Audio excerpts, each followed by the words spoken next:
الأمازيغية الجديدة تم بمقاطعة حين بسلا تنظيم مهرجان وطني تضمن العديد من الفقرات الفولكلورية فضلا عن معرض للمنتوجات المجالية الأمازيغية. سهام بوخليفي وياسين مرافق. بالفولكلور الأمازيغي المتنوع بالشعر بالثقافة وبالموسيقى احتفال برأس السنة الأمازيغية، لوحة فنية تعكس غنى وتنوع الموروث الثقافي الأمازيغي لمختلف جهات المملكة.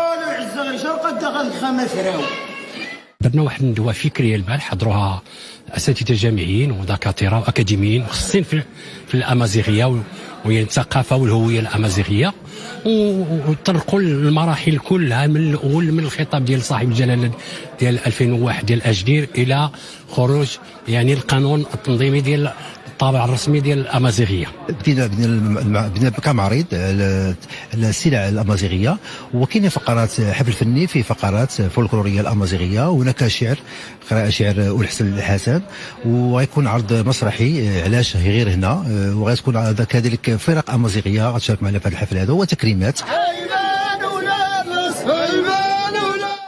الاحتفال برأس السنة الأمازيغية الذي يكتسي رمزية دالة على تجذر النسيج الثقافي للمغاربة يحمل هذه السنة أشكالا متعددة ترمز إلى أدق التفاصيل وتقدم لمحة عن عادات وتقاليد هذا الاحتفال.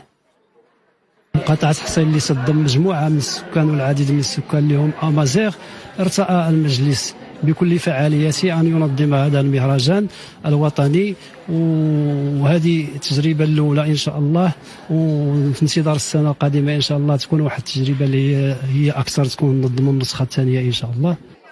المهرجان الوطني الأول لمقاطعة حصين احتفالا برأس السنة الأمازيغية انطلاقة صوب احتفالات أخرى تفسح المجال أمام تبادل ثقافي وفني أمازيغي يشكل مكونا رئيسيا للهوية المغربية الأصيلة الغنية بتعدد روافدها.